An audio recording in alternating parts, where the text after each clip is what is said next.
Tetapi kalau menurut saya masuk jam 5 pagi itu jauh dari kata merdeka, Pak.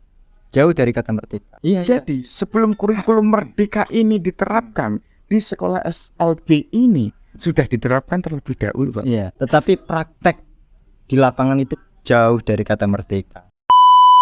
Assalamualaikum warahmatullahi wabarakatuh. Om Swastiastu, salam, namo buddhaya, salam kebajikan. Bersama saya Ubed Begal, calon rektor 2040, dan saya di sini bersama Pak Bastomi, Menteri Pendidikan Santoso. Di sini kami akan berbincang-bincang santai mengenai tentang kurikulum merdeka. Ya, gini Pak Bastomi. Kurikulum kita itu setiap tahun itu gonta-ganti terus gini Pak Bastomi. Bukan setiap tahun, tapi setiap ganti menteri itu ganti terus Pak Bastomi. Dari kurikulum KTSP sampai kurikulum 13 sampai sekarang itu kurikulum merdeka. Nah, terus menurut Pak Bastomi kurikulum merdeka itu apa? Latar belakangnya adanya kurikulum merdeka. Ini kalau saya jelaskan panjang Pak sebenarnya. Bisa 2 SKS Pak, bahkan lebih ya. Gak apa-apa ya. Saya lah sambil rapaan. Ya, nggak apa-apa, sambil sempat. Gini Pak, gambarannya begini. Coba Anda bayangkan ya. Selama ini Anda sekolah berapa tahun sudah? Saya sekolah ini sudah hampir 15 tahun. Nah, 15 tahun. Iya. Sampean di SD, di SMP, kemudian di aliyah atau SMA lah. Sampean itu cuma dibekali dengan teori-teori, dijojohi dengan teori, tapi tidak tahu praktek di lapangan bagaimana. Kan seperti itu. Itu gambaran KTSP kita. Kemudian di kurikulum merdeka ini, kalau saya definisikan, ini kurikulum yang menitik beratkan pada bakat minat setiap peserta didik. Kita kan tahu anak itu punya bakat masing-masing, Pak. Anak itu bakatnya berbeda-beda.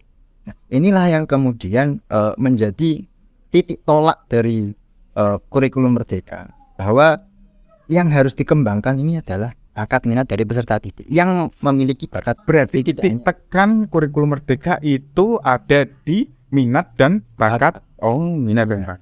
Jadi tidak hanya melulu teori, tetapi juga ada praktek bagaimana kemudian kita mengembangkan potensi kita, seperti itu Pak. Seperti itu. Jadi untuk terciptanya kurikulum merdeka ini pasti ada kendala lah Pak. Iya, pasti ada kendala. Pastinya dalam menerapkan kurikulum merdeka ini. Pastinya ada. Makanya itu sebenarnya kita kan tidak langsung kemudian menerapkan secara keseluruhan kepada semua lembaga pendidikan di Indonesia. Kita lakukan secara bertahap, Pak. Kita jadikan ratusan sekolah sebagai sekolah percontohan untuk menerapkan bagaimana kurikulum merdeka ini diimplementasikan dalam dunia pendidikan. Nah, ini kita lihat bagaimana sih sekolah-sekolah yang sudah mampu untuk menerapkannya. Ini bagaimana kita ukur, kita evaluasi kurikulum merdeka ini.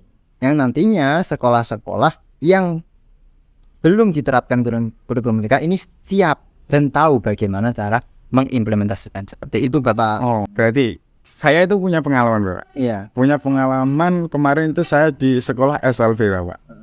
Saya itu disuruh mengajar anak autis. Autis Pak. Ateis bisa. Enggak ateis tapi autis Pak. Autis. Di sana itu pengalaman saya pertama. Ini tuh anak-anak itu di sekolah ini ada autis tingkat rendah dan ada autis yang tingkat ya istilahnya itu tingkat tinggi nggak bisa, ya sulit lah untuk ngomong.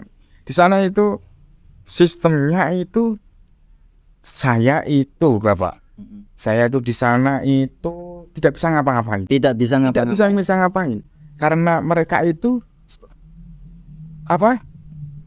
terfokus pada kehidupannya sendiri. Jadi untuk pengajarnya pun mereka menilainya itu berbeda-beda. Iya, jadi sebelum kurikulum merdeka ini diterapkan di sekolah SLB ini sudah diterapkan terlebih dahulu Pak. Iya. Kalau kita melihat SLB itu kan sebenarnya permasalahan yang ada di SLB itu kan lebih kompleks ya. Tetapi bisalah kita katakan bahwa penerapan kurikulum merdeka sendiri itu sebenarnya sudah diterapkan, sudah diimplementasikan jauh sebelum konsep kita ada, konsep yang sekarang ada, yaitu apa? Ya di SLB itu sebenarnya sudah jauh diterapkan. Bagaimana kemudian pendidik ini memberikan pengajaran sesuai dengan kemampuan yang anak-anak berbeda. Jadi kan di SLB satu kelas bayangkan ya 14 anak memiliki kemampuan yang berbeda-beda. Tentunya pengajarannya pun berbeda-beda antara penilaiannya pun berbeda-beda. Nggak bisa disamaratakan. Nah, coba bayangkan dulu di KTSP ada UN, di Papua, di Jakarta, semuanya disamaratakan. Padahal kemampuannya pasti berbeda. Nah, inilah yang kemudian nanti akan dipraktekkan di kurikulum Merdeka, bahwa setiap daerah itu diberikan kebebasan untuk menentukan kurikulumnya sendiri sesuai dengan kebutuhannya. Tuh ya. Ini ada kasus kemarin Bapak, itu dari NTT itu Bapak. Kemarin itu ada kasus siswa itu berangkat jam 5 pagi. Oh iya. Bapak tahu kan Ustaz? Tahu. Gimana itu pendapat Bapak? Jadi begini ya. Tadi kan sudah saya katakan bahwa di kurikulum Merdeka ini semuanya diberi kebebasan setiap daerah. Bagaimana dia menerapkan pendidikan sesuai dengan kebutuhan daerahnya. Kan seperti itu. Ya, terlepas dari itu tepat atau tidak keputusan itu, ya kita kembali lagi. Apakah itu memang benar-benar dibutuhkan di daerah tersebut atau tidak? Tetapi kalau menurut saya masuk jam 5 pagi itu jauh dari kata merdeka, Pak. Jauh dari kata merdeka. Belum lagi yang anaknya rumahnya jauh. Iya, yang anaknya jauh. Dia kan pasti kalau bahasa Jawanya itu gerusu, Pak. Gerusu. Iya, kan nggak enak kalau berangkat itu. Anda bayangkan Anda masuk jam 7. Jam 7 aja itu kemarin tidur, Pak. Iya, makanya itu Anda jam 7 aja masih tidur. Apalagi yang anak-anak di sana jam 5, Pak. Ya, untuk kedisiplinan itu saya rasa masih banyak cara lah untuk mendisiplinkan anak-anak itu. Oke, Bapak, terima kasih. Terus closing statement Bapak. Oke. Untuk penutupan mungkin podcast. Closing statement begini ya. Ini Indonesia itu sudah merdeka 70 berapa, Pak? 76 tahun ya. Hampir ya, kira-kira itulah. Tetapi praktek di lapangan itu jauh dari kata merdeka, baik dari pendidikan, ekonomi dan sebagainya.